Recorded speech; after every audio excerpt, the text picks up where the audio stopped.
Hi, my name's Robert Walker. I'm an artist living in Ubud in Bali. I've been here for 5 years. This is my studio, my workplace. Next door is my house, and behind is a cafe and restaurant that has my paintings on permanent exhibition. So this is my little world, and hopefully today I'm going to talk you through a few of the procedures that I do when I'm painting and show you a few of the paintings that have been produced here, and I hope you enjoy it. Welcome to Bali. So I'm on the outside of the studio at the moment. You could see the chair that I was sitting in earlier, and I'm going to talk you through a few of the paintings.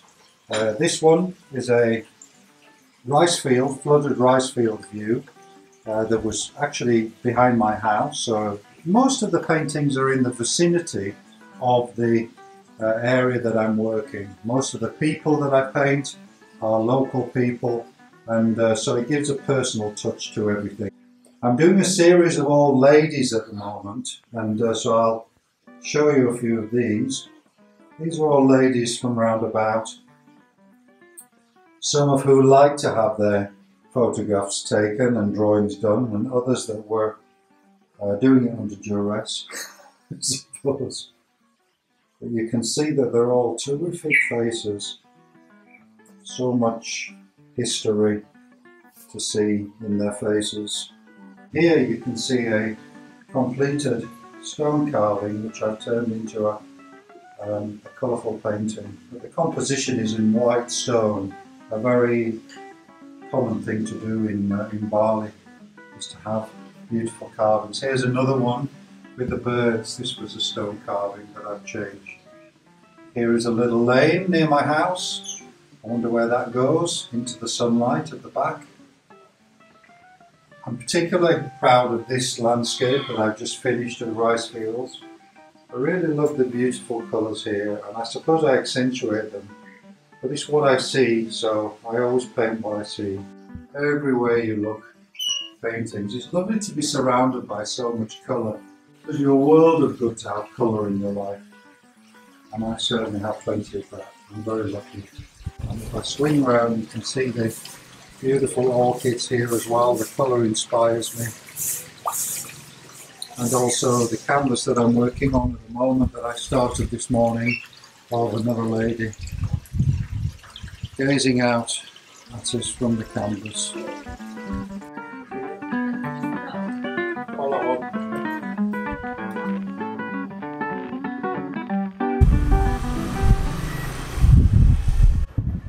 Very lucky in the cafe to have so much space for exhibiting, and up here is slightly different because you can see some panels.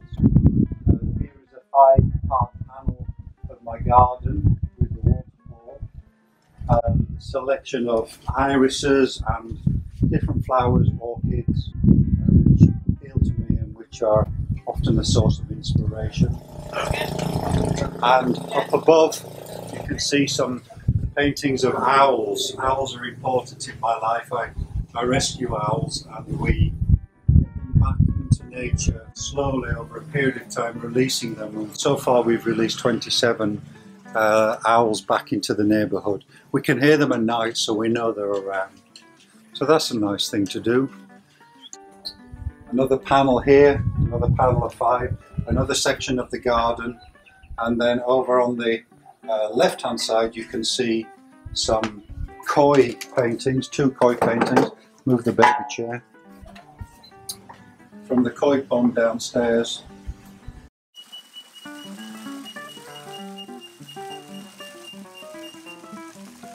Wonderful for a painter to try experimentations with.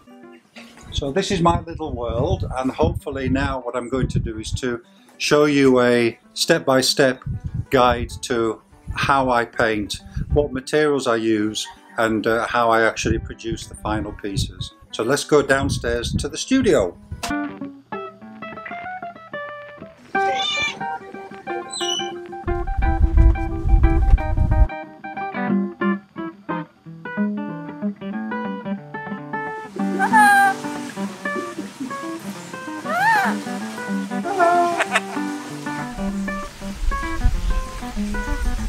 Okay, so I'm showing you an image that I'm going to do a step-by-step painting of. It's of a friend's patio looking out onto an area of jungle. I've cropped it and played around with it because there was a bit of roof and side pieces, but I thought it was a really lovely image to have a go at to paint. So, and it's really good to show you the background, the midground and the foreground idea of painting an image. So there you can see the photograph and we'll see how we get on with the painting. So first of all, what I've already done is I've drawn out the image. I drew it with a brush, I didn't draw it with a pencil. I find that if you draw with a brush it's just much freer and more easy to translate then again into other areas of paint. If you keep hearing a screech, it's Laurie, the parakeet behind me. So we've got the chair that you can see, a little table, and all this is going to be background. And obviously first, the furthest section will be little bits of sky and little bits of horizon that you can see within the foliage. I've put first of all just a general wash of acrylic. Now I'm going to talk a little bit about acrylic first. I use a selection of acrylics that I have to have imported into Bali. This is a Winsor & Newton Galeria series of lemon yellow, and the Winsor & Newton acrylic is very good. It's very opaque, the colour is very bright, and most importantly in Bali it has a relatively short drying time. I used to paint in oil paints, but I went over to acrylic simply because oil here takes a long time to dry and it tends to trap moisture particles into the oil itself, and you can get problems with fungal growths after a period of time. So not only is acrylic quicker, but it's also brighter colours and there's less chance of problems with the paint. And you can see that I get through quite a lot. This is my second palette, and I'm not very good at tidying up, so there's a remnants of all kinds of different paintings on here. But it's also very good because I can colour match and have a very good idea of what colours I used and when I mix them, so it can carry through from one painting to another. There we go. So what I'm going to do is I'm going to now put on another area of green. I start from light and I gradually work darker into the painting. So to do that, I'm going to carry this painting, put it on the floor in the garden, wet it, and I'll speak a little bit about that as well. So here we go into the garden. Nice big area. Okay, so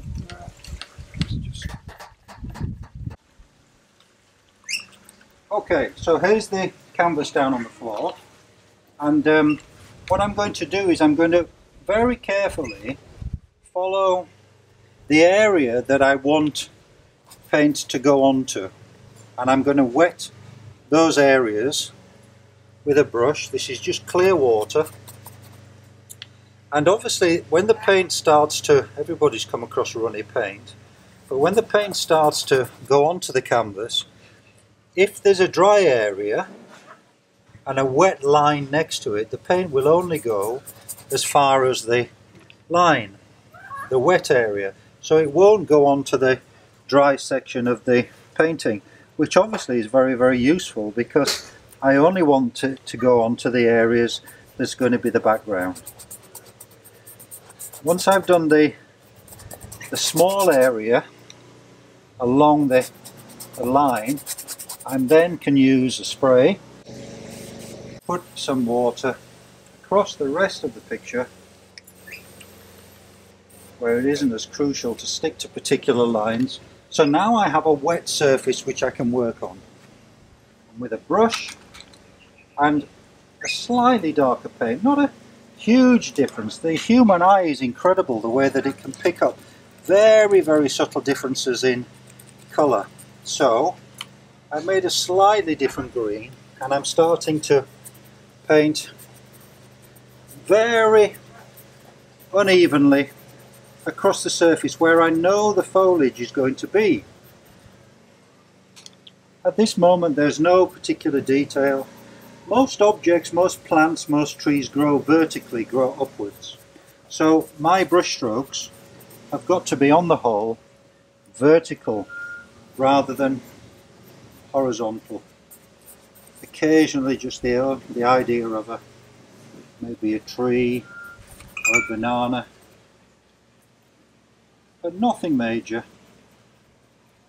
If you remember from the photograph, there is a big area of bushy plants closer to the veranda, so I've got to give an idea of bigger leaves, but nothing too detailed yet.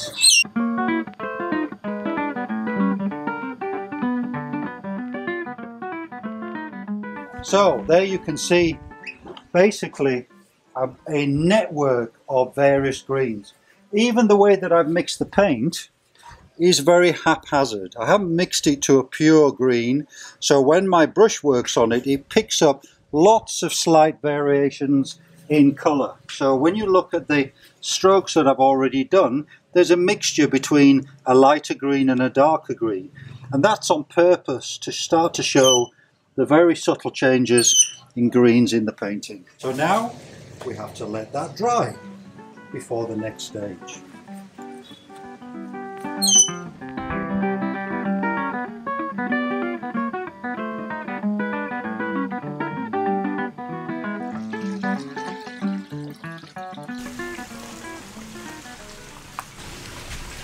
This is dried, it's touch dry now.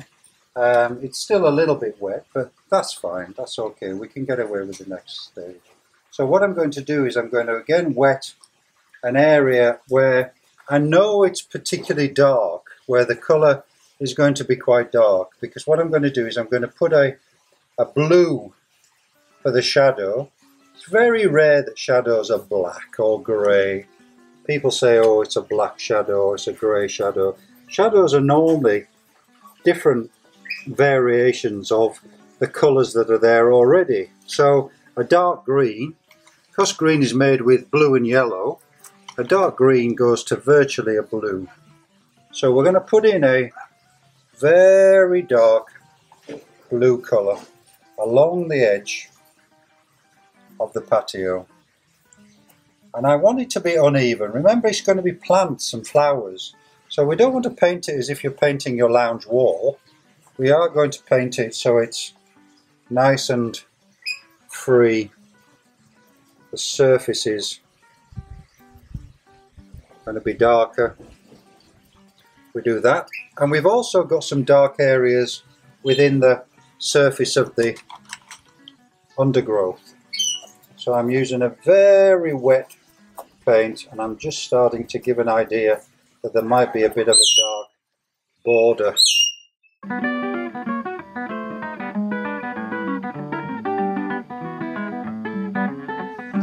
Well,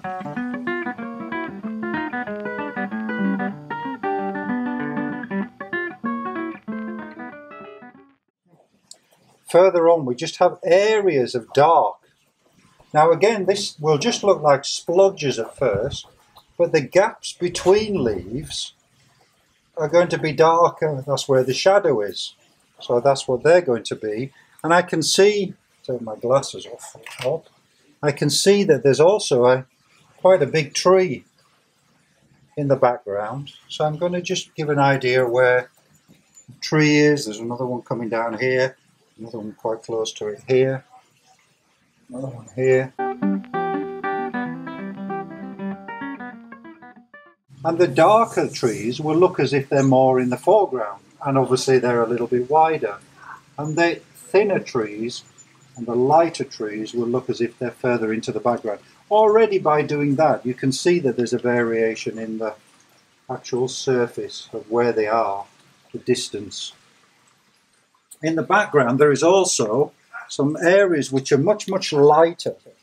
And I've got a lighter tone of green here, almost like a milky green, and I'm going to just put in some bits where the gaps in the trees will be. and then we let it dry.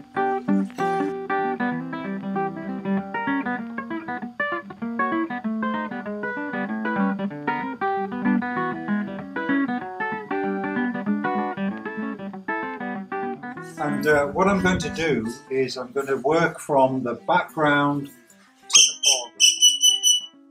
foreground. So first of all, obviously the further back you go with leaves and foliage, the smaller the leaves and foliage get because they're further away. The bigger they are in the foreground, the smaller they are in the background. And I'm going to use a technique which is called dry brush. Now dry brush means that you don't put a huge amount of paint on your brush, or you put quite a lot on and then take a lot off. So you're left with a very easily thinned area of paint.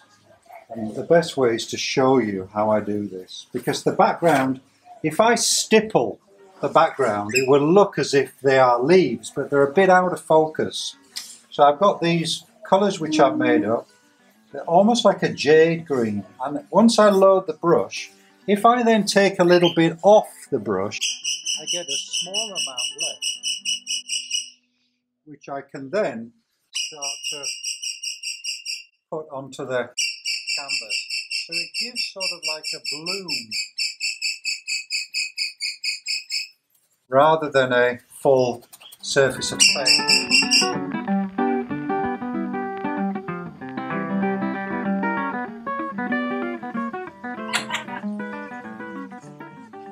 Now I'm going to go a bit lighter, because if you can see in the image, I'm going to show you the image again. If you can see in the image, occasionally there's some very light colours in the background. And although I have that yellow, I want to work a little bit of variation into that as well. So that's what I'm going to do next.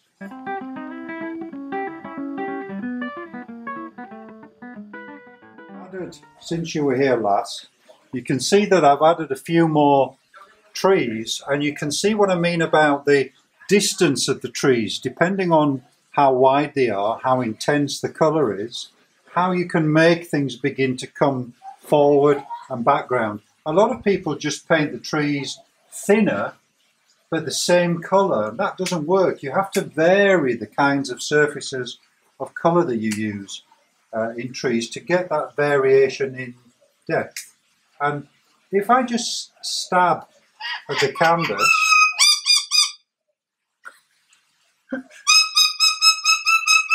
you can see that I can show the yellow between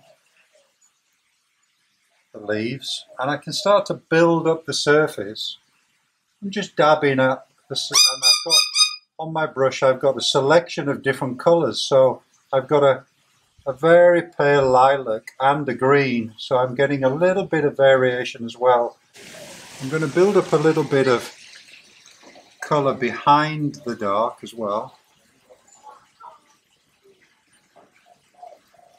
Gradually starting to, bit of dry brushing. It's a mixture really, it's a matter of sort of scrubbing, dabbing, presenting the surface with a selection of different marks to give the impression that there is a lot of variation of foliage. In some of the area you can actually see a bit of blue or a bit of sky between the gaps, and I'm just going to put some white in here.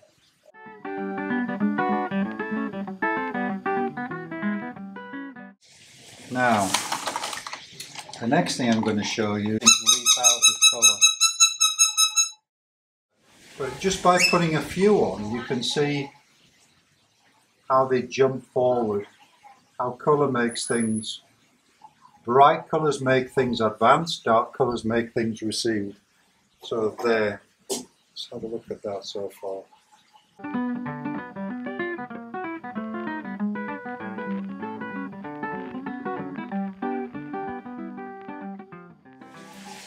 And it really needs to dry now for a bit. Otherwise I'm going to start to muddy it up by moving the paint around, and it will mix where I don't want it to mix. So we'll leave it there for now, let it dry a bit, and then come back a bit later on. I want to talk a little bit about complementary colours. You will know that red and green are opposite each other on the colour wheel, which means that basically complementary colours are opposite each other, so the reds make the greens look greener and the greens make the reds look redder. So within the picture, I'm going to add a little bit of pinky red in the midground. Now, not necessarily because it's there in the picture. In fact, there is a little bit of kind of pink, but I'm going to put some in just because it works well with the green. So I've got quite a nice pink colour, and I'm just going to draw some ideas of leaves again, add a bit of this lovely sort of jadey turquoisey green, and then fill in the spaces between the pink with these little areas. And you can see that they look as if they have this sort of greeny, grey-green centre with a pink tinge to them. There are a lot of plants that are actually like this in Bali, so it's that variation, just to give it a little bit of extra punch, really. So I'm just going to do a little bit of this and then get back to you in a little while. That was Laurie saying cheerio as well for now. Right. So far the dark colour has been a dark blue, but now I'm using a purple. So as I said before, colours recede, the darker colours go back like a tunnel entrance, and the lighter colours come forward. And if I'm using a mid-dark now, a purple, it's not as far back as the dark blue, so it's coming a little bit into the foreground, but not too much. It's not leaping out too much, so it's staying in that mid-ground, which is what I want. You can see now we've got a background going on here, then we've got this mid-ground happening, and then we've got this foreground which will eventually develop here. So none of them are finished, but you begin to get the idea of the separation between the different areas of the canvas. You see this surface here, just to give them a little bit of a punch. And then I need some darker blue, and some of the shapes can be just squidges because they're just going to be gaps between the leaves. The other important thing to know is that when you're painting a canvas, you've got to try and make it look as if the landscape continues. You're only looking at a small section of it, but this garden obviously will be a lot bigger. So the worst thing that you can do when you're painting a garden is to stop inside the edge, to have a kind of bit of nothingness. Always try and make it look as if the leaves are going right off. That's probably enough for you to watch whilst I continue to fill in the different areas of the garden still. So there we go.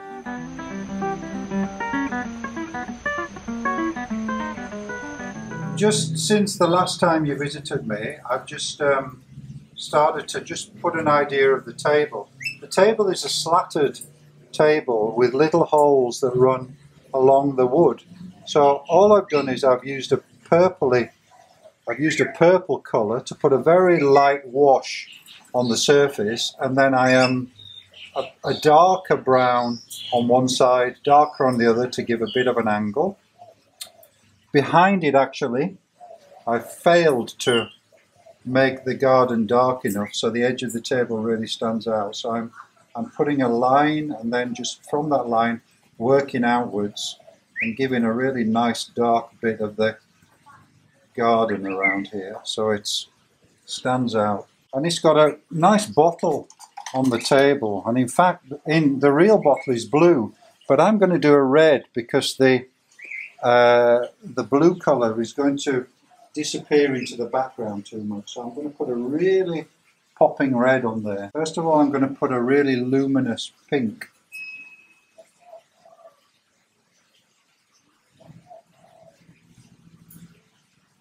To make the shape stand out. And then I'm going to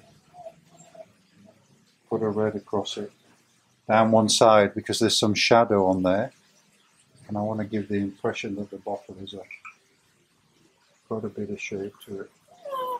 Hello. And how do we make a red go darker? We put a bit of blue in it and we make it into a purple.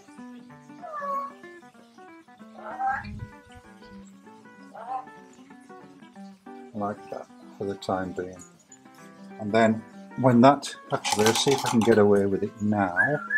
Usually when that would dry a little bit more, I would put a slight bit of light on it to give a bit of shine from the glaze. I might get away with that now. How does that look? That will also be casting a bit of shadow on the table, so I'm just going to put a little bit of shadow on that as well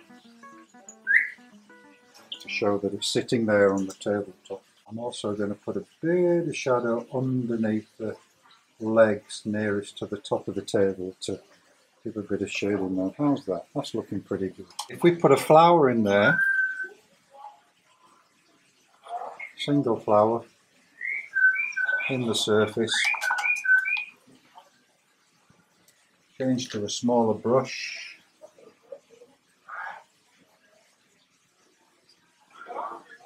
there we are. That's nice. Okay, now we're going to let that dry completely because the next thing that we're going to tackle will be the tiled floor.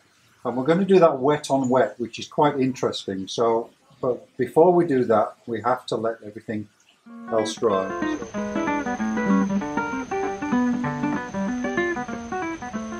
We've had some rain these last few days, so this is taking a little bit longer to dry than usual, but because this is such a separate area, we can start work on the chair. And I'm going to, like we did with the floor, I'm going to wet a little bit first, just so when I put the colour on, it moves around a little bit and it spreads itself out a little better than if you go straight onto a dry canvas. And then, because it's the back of the chair and it's in a little bit more shadow, I'm going to put quite a dark brown on here. The edge of the chair, the wood goes slightly darker. So what I'm going to do is, we all know that, hopefully by now you know that brown is made up with yellow, red and blue. So if I add a blue to this at the edge, it will actually start to darken the brown. So I'm going to take a blue colour, quite a dark blue, and add a little bit of that to the brown, and it will darken the surface. Mix it in with it first, darken that edge a bit. The rest of the arm I'm going to swap to a bit of an orange colour. It needs to be lighter to get the angle, but I'm going to accentuate that and put a really nice orange paint on the surface. You notice I'm not picking up a lot of paint. It's going a long way on the brush. The brush is full of paint, and I can really pretty much give one surface of the arm without having to get any more paint onto the brush, really. And this angle will begin to appear because of the variation in the dark tone and the light tone. The seat needs something to pop a bit, and what I'm going to do is I'm going to put a pinky red on there because I want to link it with the vase, and I'm going to go for a really bright pink at first. This isn't going to be the final colour, so don't hang your head in despair and shake your head and think, what on earth is he doing? This is just a first surface of paint which I will calm down afterwards with reds and pinks, softer pinks. But at least it describes the surface of the chair so you can begin to see a full image. You see, as I put the next pink on, it calms down that very almost luminescent first pink. So we'll be back in a little while.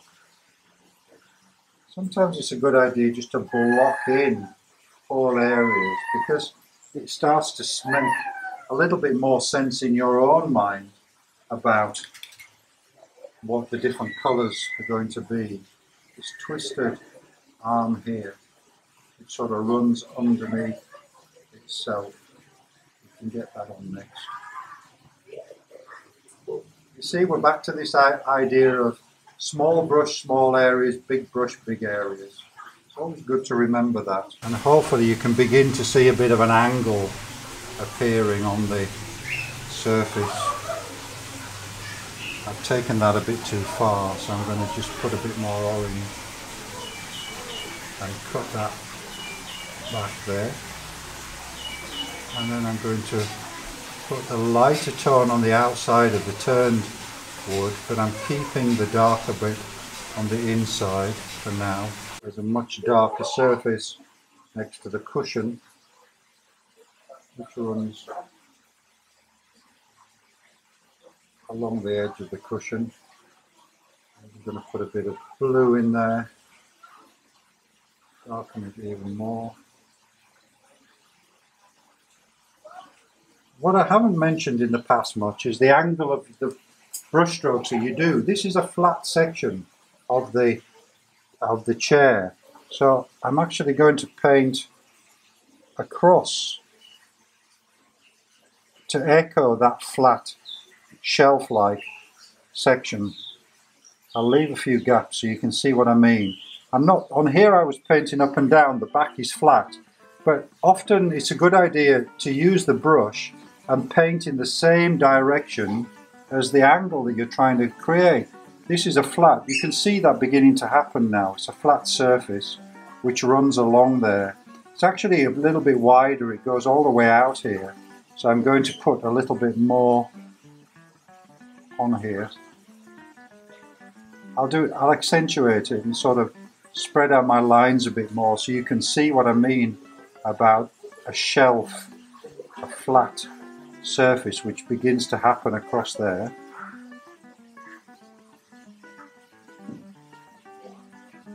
And then here we've got another vertical side.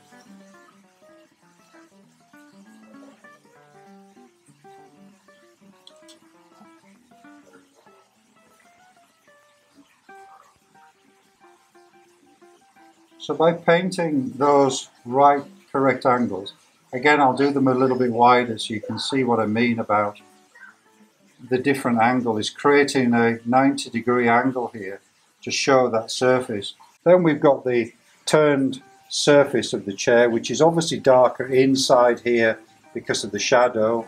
It's going to be darker here. This is still a little bit too light, so I'm going to put a little bit more dark blue on that side there, make that ballast round area there a little bit more defined.